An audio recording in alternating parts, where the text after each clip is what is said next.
네, 안녕하세요. 느린 한자 시간입니다. 예, 오늘 할 한자는요. 오늘 볼 한자는 옷의자입니다. 여기 그림 보이시죠? 이 옷의자는 여러분들 다 대부분 아시는 친숙한 한자라고 볼 수가 있겠죠. 옷의 중국어 발음도 이 이렇게 좀 비슷하게 발음이 되네요. 그래서 여기 그림이 잘 표현해주고 있는데 이 그 옷 의자의 초기 모습도 여기 보시면 요 옷의 모양과 상당히 닮아 있죠. 그래서 이 윗부분이 이렇게 된 것 같고요. 그렇죠. 그리고 요 소매 부분이 이렇게 여기 보니까 소매가 약간 반대로 되어 있긴 하네요. 이런 식으로 표현이 되어 있습니다. 그래서 이 모습만 봐도 뭔가 옷과 관련된 모양이겠구나 라고 이제 떠오르죠. 저는 예전에 이 초기 글자를 봤을 때 약간 그 옷걸이 같다라는 그런 생각도 들었어요. 옷걸이에 이제 옷이 이렇게 걸려진 그런 모양이랑도 비슷하다 이렇게. 그래서 초기 글자부터 이제 어떤 변화를 거치는가를 한번 보겠습니다. 여기 보면 여기 갑골문으로 보이는데 초기 글자고요. 그 다음 역시 좀 획이 굵어진 걸 보니까 금문인 것 같네요. 청동기에 새긴. 그래서 거의 초기 갑골문과 거의 유사하다라고 볼 수 있겠습니다. 단지 획만 좀 굵어진 것 같고요.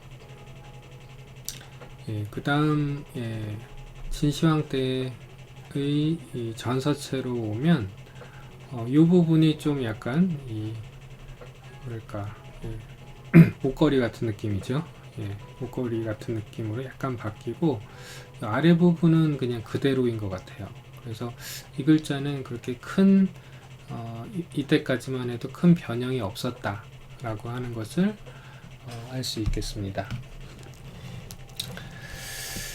그런데 모든 한자가 대부분 그렇지만 이 소전에서 소전체, 진나라 소전체에서 역시 예서죠.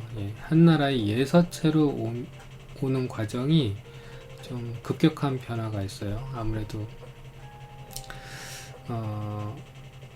그 한나라 당시에 이제 문서 처리나 이런 거를 하기 위해서 만들어진 서체이기 때문에 이 원형의 어떤 그림의 모습이 많이 사라집니다. 약간 뭐랄까 이 그림의 느낌이 많이 퇴화됐다라고도 볼 수 있는데 대신에 우리가 지금 쓰는 요 옷의자에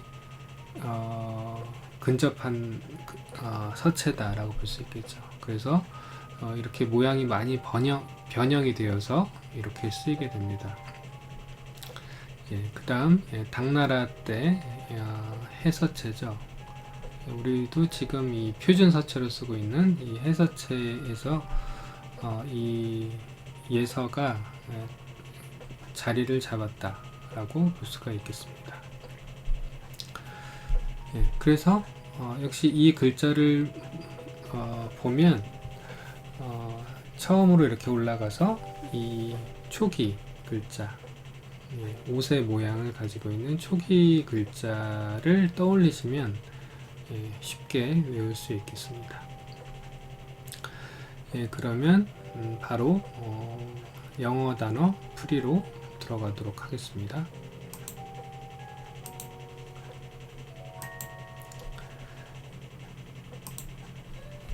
그래서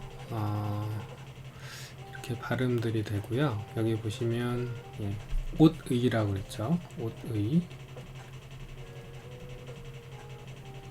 우리가 의복이란 말도 있고요. 다양한 옷 이자 들어가는 말들이 있죠. 그래서 upper garment라고 해서 upper는 뭔가 자 이렇게 쓰면 되겠죠. 위라고 하는 거죠. 윗상자 그 위에 있는 garment는 여기 보면 옷 의자를 한번 써보죠. 그래서 우리가 위에 입는 옷을 상의라고 하고요. 그 다음에 아래에 입는 옷을 하의라고 하죠. 그래서 upper garment는 바로 이 상의. 아까도 그림 봤지만 여기 보시면 상의죠. 위에 옷이죠. 웃옷이라고도 했는데 그래서 그것을 표현했다라고 적절하게 본 것 같습니다.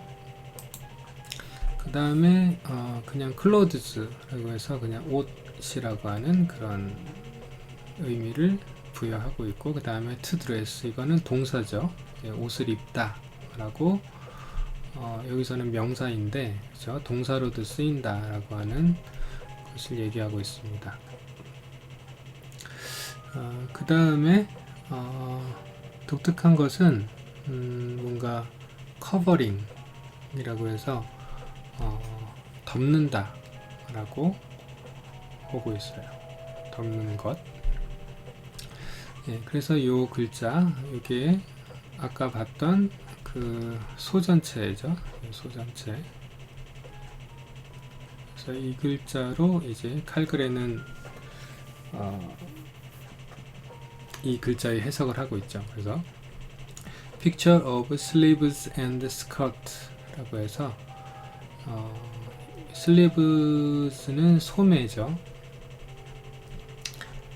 소매랑 스커트는 글쎄요 치마인데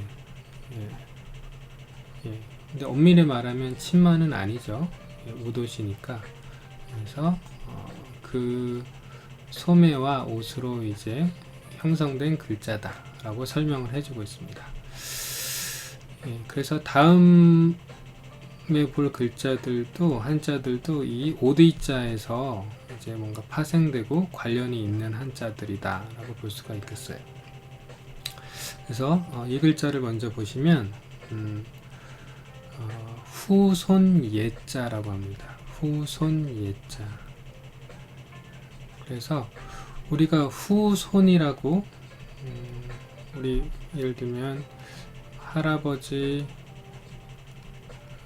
아버지, 나, 아들, 이런 식으로 만약에 있다고 했을 때 이 방향으로 가면서 이제 후손들이라고 할 수가 있겠죠. 근데 후손이라고도 하지만 후예라는 말도 쓰죠. 후예.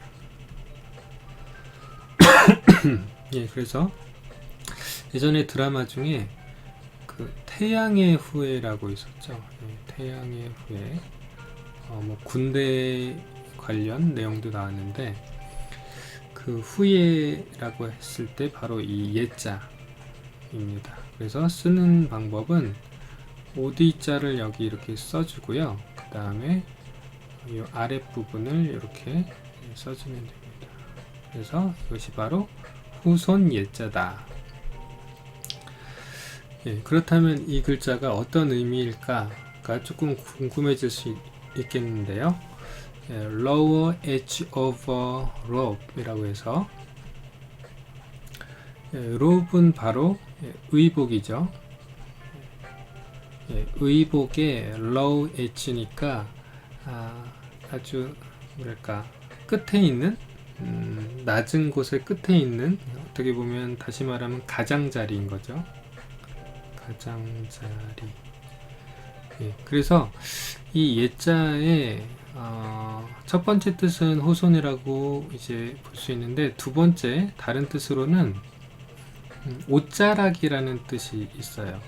사전에 찾아보면. 그래서 옷자락 예자라고 해서 이 lower edge of a rope은 바로 이 옷자락을 설명한 것으로 보입니다. 그리고 어떻게 보면 이렇게 옷을 한번 이렇게 그려보면 옷 자락이라고 하는 경우는 이런 부분 끝에 있는 부분이라고 볼 수 있겠죠. 네, 그래서 여기서 보시면 이 할아버지부터 쭉 내려오는데 만약에 아들까지만 봤다라고 했을 때 이 후손 역시 끝자락이라고 볼 수 있겠죠. 끝자락. 그래서 옷의 옷자락이거나 아니면 어떤 서열상의 끝에 있는 그런 것이기 때문에 이 두 가지 의미가 이렇게 통할 수 있겠다라고 생각이 듭니다.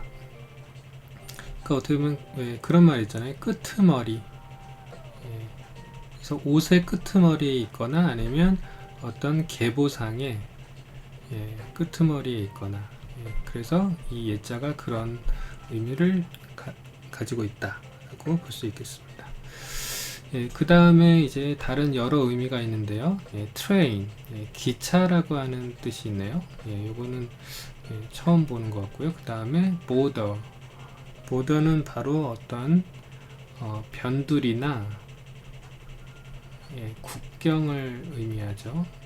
borderline이라고도 하는데 그래서 찾아보니까 이 frontier도 국경이라고 하는 의미로 나오더라고요. 그래서 border와 frontier가 이제 같은 의미를 가진다. 이렇게 세트로 이해하고 암기할 수 있을 것 같아요. 그리고 그 다음에 이제 descendant 라고 해서 이 sand가 이렇게 한번 제가 써보면 sand가 바로 to climb이라는 뜻이죠. climb. climb은 바로 기어 오른다 라고 하는 것. 그래서 어떻게 보면 이렇게 올라가는 표시라고 볼 수가 있어요. 그런데 descent라고 했으니까 D는 뭔가 안 좋은 것을 얘기하거나 뭔가 내려가는 그런 느낌이 있죠. 그래서 descendant는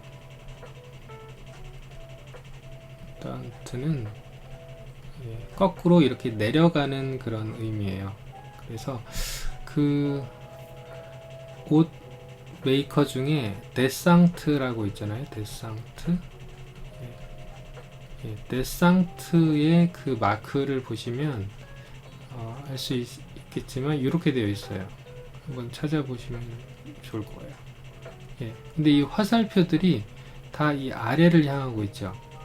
그래서 아래로 내려가다 라고 하는 거죠. 아래로 내려가다. 그래서 다 화살표가 이렇게 아래로 내려가고 있다. 그래서 이 계보상에서 보면 이 아래로 지금 이렇게 내려가고 있죠. 할아버지에서 아버지, 아버지에서 나에서 아들 이런 식으로. 그래서 이 descendant는 바로 후예라던가 이 아까 얘기한 후예나 후손이라고 하는 의미를 가지고 있다라는 거예요. 그래서 이렇게 내려가기 때문에 descent 내려가다. 그래서 descendant는 사전상으로도 후예나 후손 이렇게 나옵니다. 그래서 이 한자, 이 예자, 후손 예자에 대해서 또 설명을 해주고 있어요. Analysis of lower part uncertain. 그래서 이 글자 중에서 이 아랫부분이죠. lower part니까 그 아랫부분에 그 analysis는 분석이죠. 분석은 uncertain, 확실하지가 않다. 그래서 이게 왜 여기 왔는지 잘 모르겠다라고 하는 거죠. 그 다음에 some old variants, 어떤 일부의 옛날에 어떤 이 글자가 변형된 글자를 봤을 때 seem to show that it is simply a picture of a train. 어떤 기차, 이 당시에도 기차가 있었을까요? 그래서 기차, 간단한 기차 그림으로 보인다 라고 이제 설명을 하고 있습니다.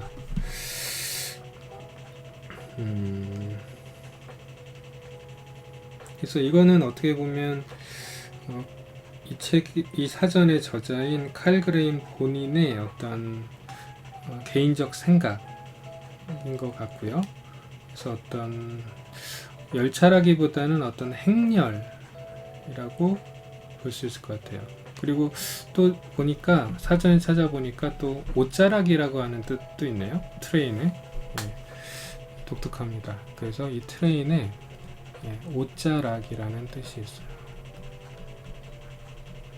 그래서 여기서는 약간 이런 의미로 쓰지 않았을까, 그런 생각이 들기도 합니다. 그 다음 이 예 같은 경우는 주로 이 후에라고 하는 말 이외에서는 거의 쓰이지 않는데, 그거에 비해서 이 의자, 의지할 의자인데요. 이 의자는 상당히 우리가 많이 쓰고 있어요. 의지할 의자.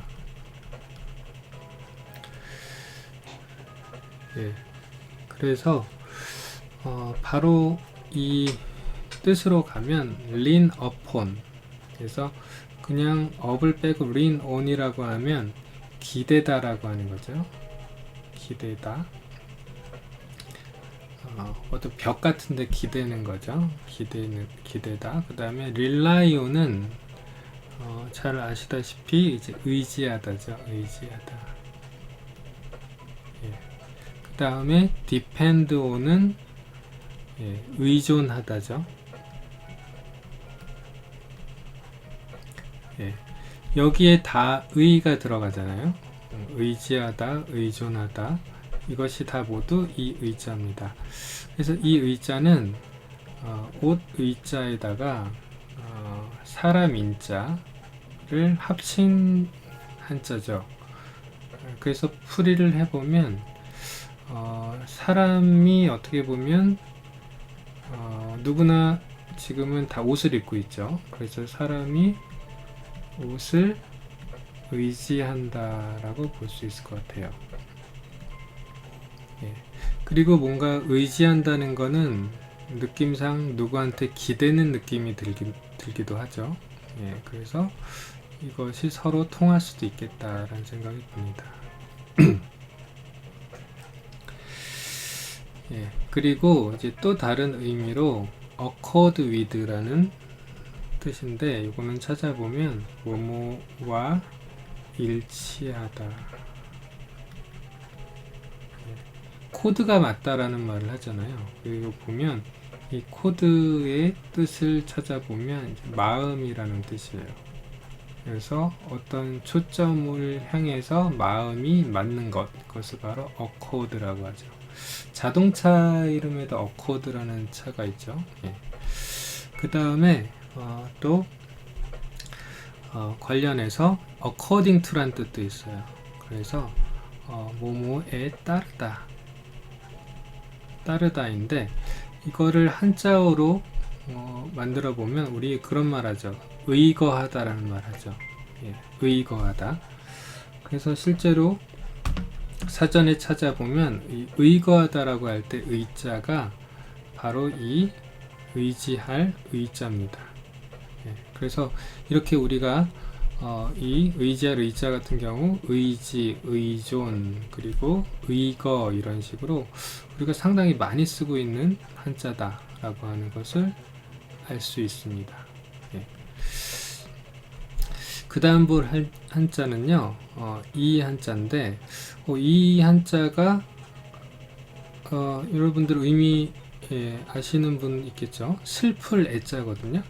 슬플 애자인데, 이 한자가 오디자랑 무슨 관련이 있지? 라고 이제 궁금해 할 수도 있을 것 같아요. 그래서 근데 요거를 분해를 해보면 이 위에 뚜껑 같은 거죠. 요거랑 이 아래 요 부분만 보면 바로 오디자인 거예요. 그리고 요 사이에 이제 좀 큰 입구자 같은 게 들어가서 글자가 만들어졌다 라고 보기 때문에 바로 이게 옷 의자와 관련이 있는 한자다 라고 이제 설명이 되고 있습니다. 대신에 발음이 이거는 I라고 되어 있죠. 그래서 우리 발음으로는 슬플 우리가 그 장례식장에 갈 때 그 애도의 뜻을 표합니다 이렇게 말을 하잖아요. 바로 그때 이 슬플 애자가 사용되는 것이죠.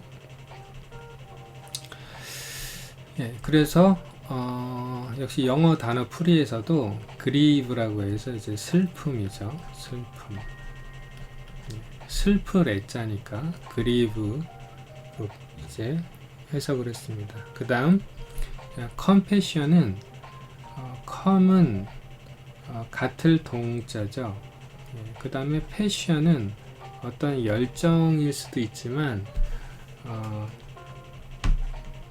마음으로 봤을 때 우리가 정이 깊다 라고 할 때 그 정, 그 초코파이 할 때 그 정이죠. 그래서 이걸 합쳐보면 바로 우리가 동정심이라는 뜻이죠. 동정심. 그리고 또 다른 말로 연민이라는 말도 하죠. 서로 마음이 같아야지 어떻게 보면 상대방을 불쌍하게 여기는 연민의 마음이 생기는 거죠. 그래서 이 슬플 애자에 이 동정심이다 라고 하는 의미도 있구나 라는 걸 알 수 있겠습니다. 그 다음 interjection, 이거는 조금 어려울 수 있는데요. eject가 던지다 라는 어근이에요. 그래서 우리가 프로젝트란 말 쓰잖아요. 프로젝트. 어떤 일을 기획해서 앞으로 확 나가는 느낌이죠. 그래서 프로젝트. 그래서 프로젝트를 추진한다라는 말을 하잖아요. 그래서 앞으로 뭔가 확 나가는 젝트는 뭔가 그런 느낌이에요. 근데 인터젝션이니까 안으로 확 뭔가 밀어 넣는다 라고 하는 뜻이어서 이제 끼워 넣기. 근데 갑자기 끼워 넣는 것이에요. 갑자기 끼워 넣기. 그런데 여기서 파생이 돼서 인터젝션은 감탄사라는 뜻입니다. 감탄사. 그래서 오호 에제라 뭐 그런 말 혹시 들어보셨을 수도 있는데 한문에서 이 에라고 하면서 막 어떤 뭐랄까 감탄을 하는 것이 약간 좀 그 슬픈 느낌의 감탄을 할 때 예를 들어 오라던가 아라던가 감탄을 할 때 바로 이 슬플 애자를 쓴다는 겁니다. 그래서 interjection of regret이라고 되어 있죠. 그래서 이 regret은 바로 유감이라고 할 수 있겠죠. 그래서 유감의 느낌을 나타내는 보다 감탄사이다 라고 이제 풀이를 해주고 있습니다. 그래서 이 애자가 감탄사로도 쓰인다 라고 칼그렌이 상세하게 설명을 하고 있는 것을 확인할 수 있겠네요. 그래서 오늘은 요 옷 의자를 중심으로 해서 거기서 파생된 이제 후손 예자, 그리고 의지할 의자, 그리고 슬플 애자, 이렇게 짤막하게 살펴보았습니다. 그래서 이 글자들이 나중에 여러분이 생활하실 때 딱 나타났을 때 좀 친숙한 느낌으로 다가갈 수 있기를 바랍니다. 그러면 오늘 강좌는 여기까지 하도록 하겠습니다. 감사합니다.